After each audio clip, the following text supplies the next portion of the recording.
Good. तो अब जो हमारा टॉपिक है वो है हाउ टू डिफरेंशिएट। अब जो हमारा टॉपिक है वो है how to different how to differentiate. तो ठीक है, हमें पता है डिफरेंशिएशन का सिंबल क्या है, D by D x.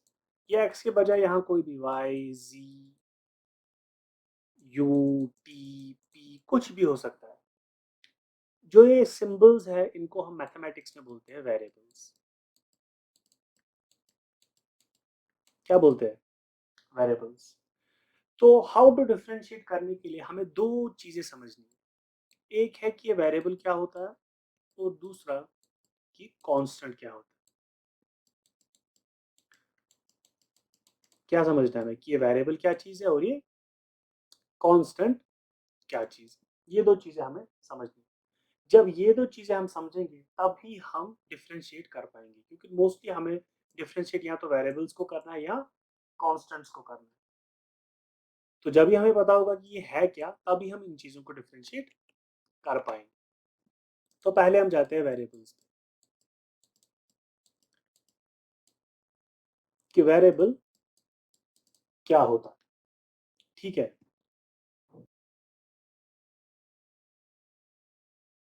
Variables जो है, जो भी हमें इंग्लिश अल्फाबेट्स है A B C D E F से बराबर जी तक, इनको हम यूज करते हैं टू रिप्रेजेंट वेरिएबल्स। इनको हम यूज करते हैं टू रिप्रेजेंट वेरिएबल्स। तो वेरिएबल्स रिप्रेजेंट किस चीज को करते हैं, जैसे कि हम बोलते हैं एक्स है, वाई है, जी है। ये जो सिंबल्स है, ये अल्फाबेट्स है इंग्लिश के, इनमें हम कोई भी वैल्यू डाल सकते हैं। हमने अभी तक पढ़ा होगा एक्स इज इक्वल 1 या x is equal 2, x is equal 42। तो हम देख रहे हैं कि एक्स पहले 1 था, अब 2 बन गया, अब 42 बन गया।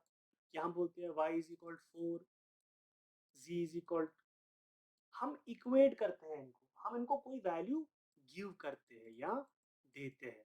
इन इटसेल्फ वाई का कोई वैल्यू नहीं है। अगर मैं आपको बता एक्स क्या है, तो आप बोलोगे सर कौन सा एक्स, कहाँ का एक्स, किसको जानता है ये एक्स, कहाँ से आए एक्स, क्यों है ये एक्स। तो ऐसे इन इटसेल्फ इसका कोई वैल्यू नहीं है। तो वेरिएबल्स को हम डिफाइन करते हैं are those whose values change. Variable का अगर आप इंग्लिश में मतलब देखेंगे तो इन इटसेल्फ ही वही है कि whose value change, whose value changes. कैसे चेंज होगा, हम खुद कर देंगे चेंज। हम कभी इसको 1 रखेंगे, कभी 2 रखेंगे, कभी 42 रखेंगे, कभी 4 रख देंगे, कभी 7 रख देंगे। लेकिन इन वेरिएबल्स में हम अपनी मर्जी की वैल्यू डालते हैं, इनका अपना कोई वैल्यू नहीं होता है। ये ऐसा कुछ नहीं है कि x is equal 1 universally certified है या a will always be equal to 1। I hope कि वेरिएबल्स आपके समझ में आ रहा होगा कि वेरिएबल इज नथिंग बट एक इंग्लिश अल्फाबेट है जिसमें हम कोई नंबर स्टोर करते हैं। सिंपल एज दैट, है कि नहीं। तो अब हम कॉन्स्टेंट्स पे आते हैं। अब हम आते हैं हमें नंबर 2 पे, किस पे, कॉन्स्टेंट्स पे। कांस्टेंट क्या है, 1 लो, 2 लो, 3 लो, 0 लो, 4 लो, 5 लो, 6 लो, 7 लो, कोई भी नंबर एक कांस्टेंट है। Every number is a constant, simply इतना याद रखना है, every number is a constant. क्यों, क्योंकि जो ये 2 है ये 2 ही रहेगा। 2 शाम को 4 बजे 3 नहीं बनने वाला है, 5 बजे 4 नहीं बन जाएगा। ये 2 का वैल्यू 2 ही रहेगा। तो मैथमेटिक्स में हम देखते हैं कि अगर एक वैल्यू है 2 है 3 है 4 है, इट विल रिमेन कांस्टेंट। ये चेंज नहीं होगा जब तक हम इसको सब्ट्रैक्ट या मल्टीप्लाई या ऐड या डिवाइड कुछ ना कर दें। इन इटसेल्फ इसका वैल्यू हमेशा क्या रहेगा, constant. So the name suggests ये कांस्टेंट। तो दो चीजें मैंने आपको बताई, एक बताया वेरिएबल, ये वेरिएबल मैंने आपको बताया कि वेरिएबल क्या होता है और कांस्टेंट क्या होता है। वेरिएबल एक इंग्लिश अल्फाबेट है जिसमें हम कांस्टेंट ही डालते हैं, कोई एक नंबर डालते हैं, कोई अपनी मर्जी का।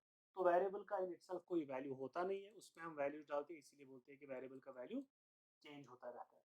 तो ये हो गई बात हमारी वेरिएबल्स और कॉन्स्टेंट्स की।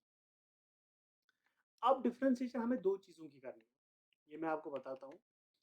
एक तो हमें डिफरेंशिएशन करनी है वेरिएबल्स की और कॉन्स्टेंट्स की। अगर कांस्टेंट अकेला है तो इसकी differentiation zero, as simple as that. मतलब ये मैं आपके इरेज करता हूं अब। मतलब पहले हम कांस्टेंट्स पे जाते हैं।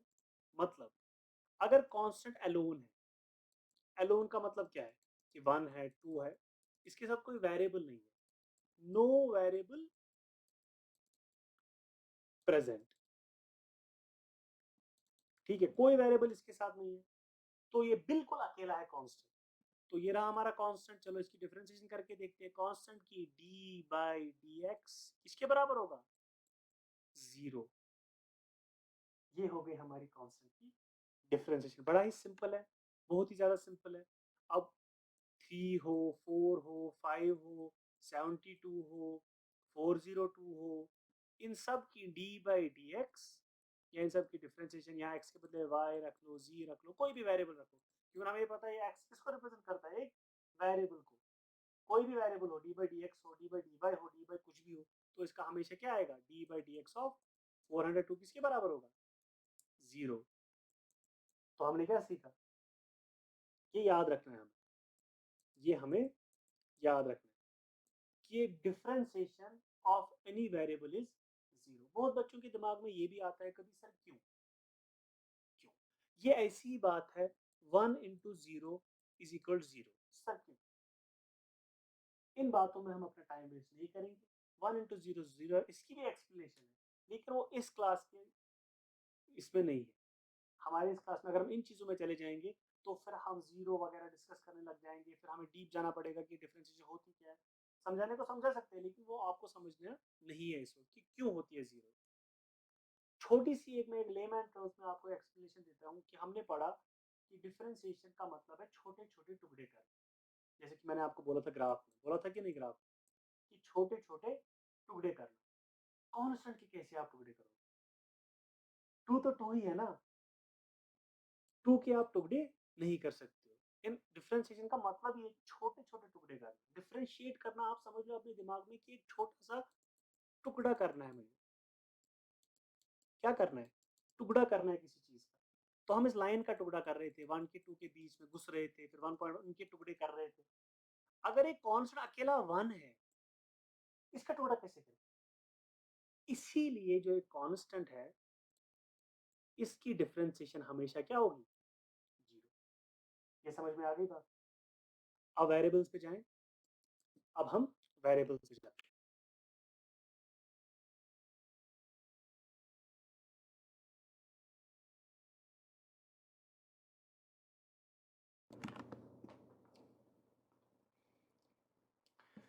तो अब हम जाते हैं हमें अपने दूसरे टू पे कि वेरिएबल्स की हम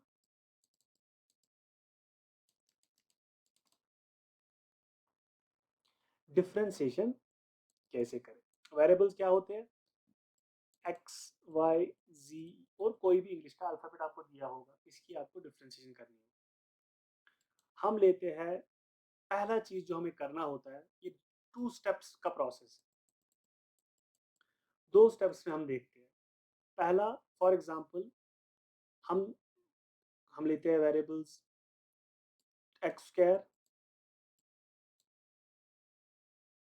जी, टी क्यूब, और हम लेते हैं बी। ठीक है, ये हमारे पास कुछ वेरिएबल्स आ गए।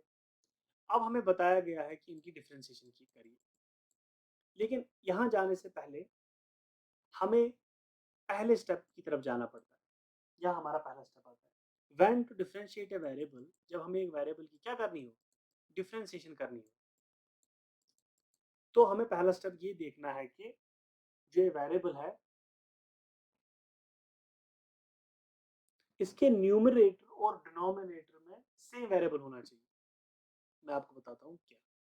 देखिए, वेरिएबल की डिफरेंशिएशन पे हम वापस जाते हैं।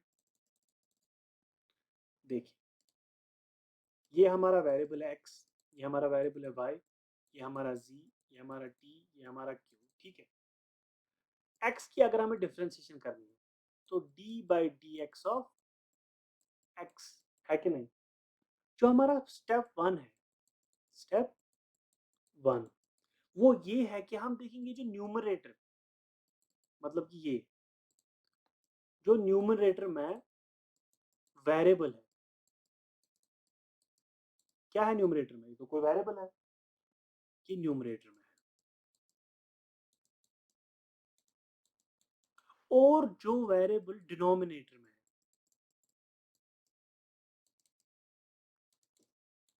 क्या है डिनोमिनेटर में वेरिएबल, यहां भी x है, न्यूमरेटर में क्या वेरिएबल है, x है। अगर ये दोनों क्या है, सेम, यहां भी x, यहां भी x, अगर न्यूमरेटर और डिनोमिनेटर में वेरिएबल सेम है, then only, then only we can proceed in differentiation. ये स्टेप नंबर वन। ठीक है, स्टेप नंबर वन क्या है कि अगर न्यूमरेटर और डिनोमिनेटर में वैल्यू, अगर न्यूमरेटर और डिनोमिनेटर में वैल्यू वेरिएबल, अगर न्यूमरेटर और डिनोमिनेटर में वेरिएबल सेम है तभी हम प्रोसीड कर सकते हैं डिफरेंशिएशन के लिए। अगर ये सेम नहीं है तो हम डिफरेंशिएशन के लिए प्रोसीड नहीं कर सकते। तो हम y को देखते हैं। ठीक है, तो d upon D X of y, d upon D X of, numerator में क्या है y, डिनोमिनेटर में क्या है x, तो क्या ये सेम है, नहीं, तो हम यहीं रुक जाएंगे। इतनी ही इसकी डिफरेंशिएशन होगी। ठीक है, ये सिंपल मैं आपको बेसिक इजीली समझा रहा हूं। अब इस z की देखते हैं, d upon D X of z, यहां पे न्यूमरेटर में क्या है z, है ना, और डिनोमिनेटर में क्या x, क्या सेम है, नहीं, तो हम यहीं रुक जाएंगे, d by D X of z करके लिख देंगे तो बस छोड़ देंगे, हमारे डिफरेंशिएशन कंप्लीट। तो मतलब ये कहने का है कि डिफरेंशिएशन अगर आप किसी वेरिएबल की कर रहे हो, अकेले वेरिएबल, ठीक है, तो अगर आप वेरिएबल की डिफरेंशिएशन कर रहे हो, आपको एक चीज देखना है कि आप किसके रेस्पेक्ट से इसकी डिफरेंशिएशन कर रहे हो, मतलब कि डिनोमिनेटर में और न्यूमरेटर में वैल्यू सेम होना चाहिए। क्या होना चाहिए, सेम वैल्यू होना चाहिए न्यूमरेटर और डिनोमिनेटर में। अगर सेम वैल्यू नहीं है तो हम वहीं रुक जाएंगे डी बाई डी एक्स, और जो हमें वेरिएबल दिया होगा फॉर एग्जाम्पल टी, तो हम यहीं रुक जाएंगे क्योंकि ये दो वैल्यूज सेम, यहाँ x है, यहाँ t है, ये दो वैल्यूज सेम नहीं है, तो हमारी डिफरेंशिएशन क्या होगी, D by D X of t करके लिख देंगे तो बस रुक जाएंगे और डिफरेंशिएशन विल बी कंप्लीट। तो हमारा लास्ट वाला q है, तो इसकी विद रिस्पेक्ट टू x क्या होगी, D by D X of q, तो बस रुक जाएंगे। ठीक है, तो अब हमें देखना है स्टेप नंबर टू को। स्टेप नंबर टू है कि स्टेप नंबर टू कब होगा, only if step number one is satisfied, only if step number one is satisfied, तब हम स्टेप नंबर टू पे जाएंगे। स्टेप नंबर वन क्या है कि डिनोमिनेटर और न्यूमरेटर में क्या होना चाहिए, वेरिएबल सेम। ये हमारा स्टेप नंबर वन है। अब हमें पता है for example D by D X of, इनका हम डिफरेंशिएशन करके देखते हैं, एक्स स्क्वायर, एक्स क्यूब और x raised power 4, 3x square और 6x क्यूब, इनकी हम डिफरेंशिएशन करके देखते हैं। वेरिएबल सेम है x, यहाँ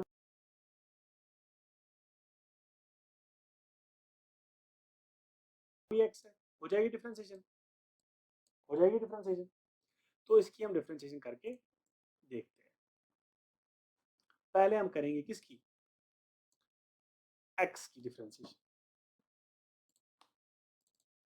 तो d by D X of x, step number one क्या था, न्यूमरेटर डिनोमिनेटर में सेम है वैल्यू, तो स्टेप नंबर टू पे अब हम आते हैं। स्टेप नंबर टू के अपने तीन पार्ट है, पार्ट वन, पार्ट टू और पार्ट थ्री। पार्ट वन क्या है,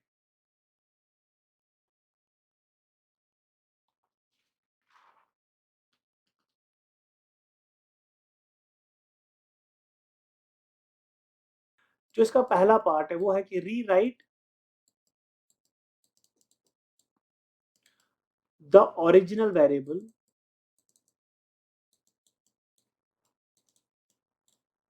ओरिजिनल वेरिएबल कौन सा है हमारा x, तो इसको रीराइट करेंगे, ठीक है। रिटेनिंग इट्स पावर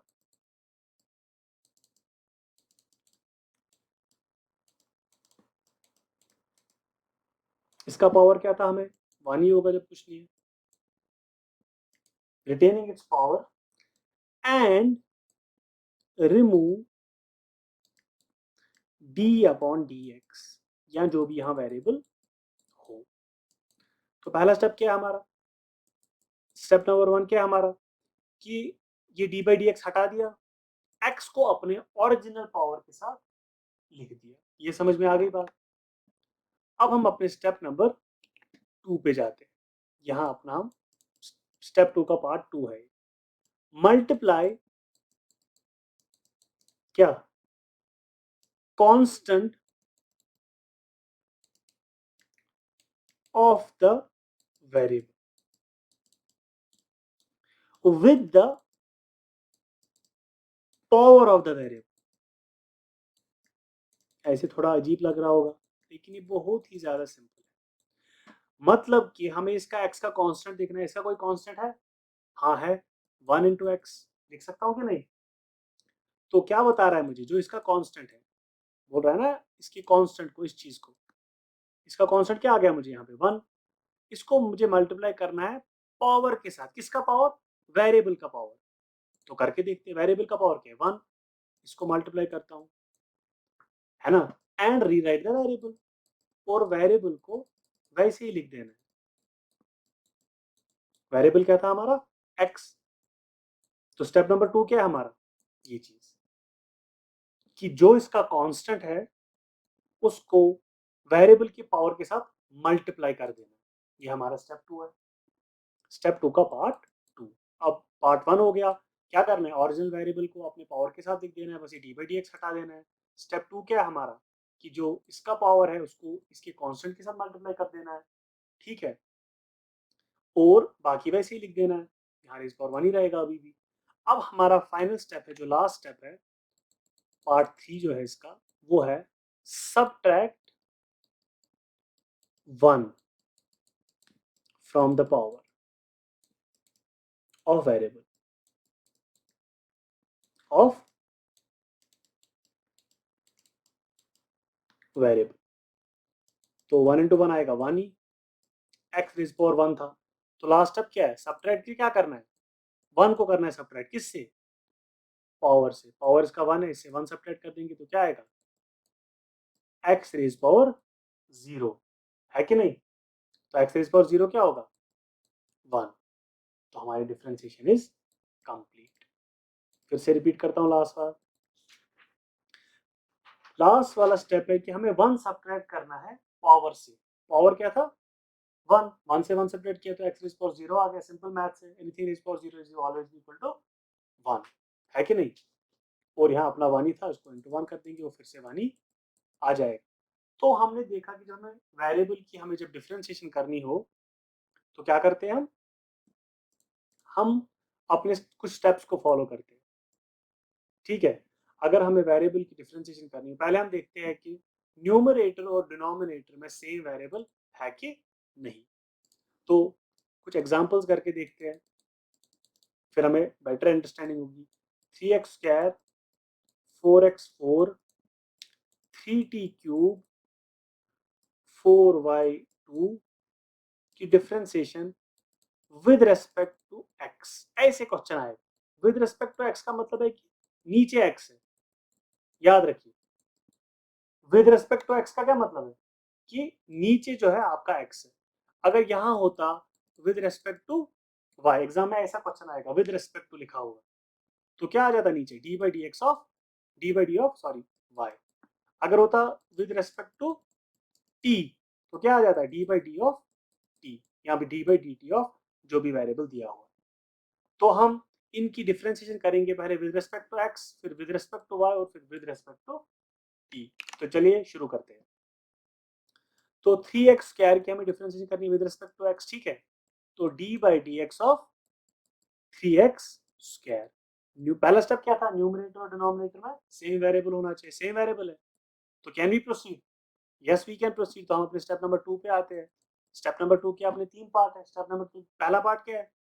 पहला पार्ट है कि आप इस डी बाई डी एक्स को रिमूव करके ओरिजिनल वेरिएबल को जैसा था वैसा लिख दो। हो गया हमारा पॉइंट पार्ट 1 उसका खत्म। अब है पार्ट टू क्या था? पार्ट 2 मैंने आपको अभी लिखाया था कि मल्टीप्लाई पावर विद कांस्टेंट। इसका कांस्टेंट क्या है? 3। पावर क्या है इसका? ये है इसका पावर 2, है ना। And re right the original variable with its power. तो क्या आ गया? 6x raise power 2। हो गया हमारा स्टेप 2 भी खत्म। अब है हमारा लास्ट और फाइनल स्टेप, क्या था वो? Subtract 1 from the power. Subtract 1 from the power. तो हमने क्या किया? 6, ये जो यहाँ मल्टीप्लाई करके आया, किसको? पावर ऑफ स्टेप 2 में से। अब लास्ट स्टेप क्या हमारा? एक्स स्क्वायर और माइनस क्या हम करेंगे? -1। ये हमारा लास्ट स्टेप है। सब्ट्रैक्ट 1 फ्रॉम पावर, तो क्या आ गया हमारा आंसर? 6x रेज पावर 1 या 6x। तो differentiation of d by D X of 3x square is equal 6x। ठीक है। अब हम करते हैं काम विद रेस्पेक्ट टू y, देखते हैं। विद रेस्पेक्ट टू y देखते हैं। तो d बाई डी वाई आएगा विद रिस्पेक्ट टू वाई का मतलब क्या है? नीचे y रखना है। 3x स्क्वायर, यहाँ y है, यहाँ x है, तो हम यही रुक जाएंगे। तो d by D Y of 3x square ही इसकी डिफरेंशिएशन होगी, इसके आगे हम नहीं बढ़ सकते। वैसे ही t के केस में भी क्या होगा? d बाई टी कहाँ आएगा? विद रिस्पेक्ट टू t है, यहाँ x था इसलिए x नीचे था, यहाँ t है इसलिए t नीचे होगा। d by D of 3x square. तो यहाँ पर क्या t है, यहाँ पे x है, numerator denominator are not same, hence we have to stop. Hence we have to stop. ठीक है। तो अब हम अपने दूसरे एग्जांपल जाते हैं। 4x raise power 4, 4x raise power 4 with respect to x करते हैं पहले, ठीक है। विद रिस्पेक्ट टू x का मतलब क्या है? d by D x. तो x कहाँ आएगा? नीचे। पहला स्टेप देखो, x यहाँ भी है, यहाँ भी है, तो हम प्रोसीड कर सकते हैं, है कि नहीं। स्टेप 2 क्या आएगा हमारा? क्या आएगा स्टेप 2 हमारा? इसको हटा देना है हमें, d बाई डी एक्स को, और ओरिजिनल वेरिएबल को अपने पावर के साथ लिख देना है। स्टेप 2 का पार्ट 1 है। पार्ट 2 क्या है हमारा? Multiply power with the constant. इसका कांस्टेंट क्या है? 4। पावर भी 4 है और x ले 4 के साथ लिख देना है। तो लास्ट स्टेप क्या है हमारा? 16x4 subtract 1 from power. तो क्या आ गया? 16x cube. तो differentiation of 4x4 with respect to x is 16x cube. अगर विद रेस्पेक्ट टू y होती, नीचे यहाँ y आ जाता तो हम रुक जाते, t होता तो अकॉर्डिंगली हम देखते। तो अब मैं आपको इसकी एक जनरल फॉर्म बताता हूँ जो कि आप एज फॉर्मूला लिख सकते हैं। वो ये है, x, if you have to differentiate x raised power n, if you have to differentiate x raised power n, ठीक है, यहाँ साफ साफ करके लिख देते हैं। तो x raised power n is equal to n x raised power n minus 1। मतलब अगर x raised power n, मतलब x का पावर क्या है? ये पावर है इसका, या सिंपल टर्म्स में लिख सकते हैं x raised power is equal power जो x का था, पावर ऑफ क्या? x into x it self, raised power x का जो पावर था -1, और जो कांस्टेंट होगा उसको तो मल्टीप्लाई होना ही है, ठीक है, क्योंकि वो तो साथ ही होगा ना, वो खुद ही कांस्टेंट इसका मल्टीप्लाई हो जाएगा। तो ये हमारी जनरल फॉर्म आ गई।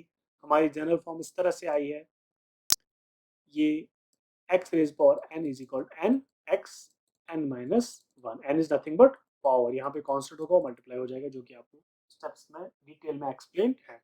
तो आई होप कि अब आपको डिफरेंशिएशन आ रही होगी। मैं कुछ प्रॉब्लम्स आपको देता हूँ एज होमवर्क, तो वो या अभी आप पॉज करके कर सकते हैं। 3x17 की differentiation with respect to z, और 3y44 की differentiation with respect to y और 3z1 की differentiation with respect to z और 4 की differentiation with respect to b और 72 की differentiation with respect to x capital वाला और वाई स्क्वायर की differentiation with respect to Y. ये आप अभी पॉज करके प्रॉब्लम्स कर सकते हैं, देख सकते हैं कि आपको आ रहा है कि नहीं।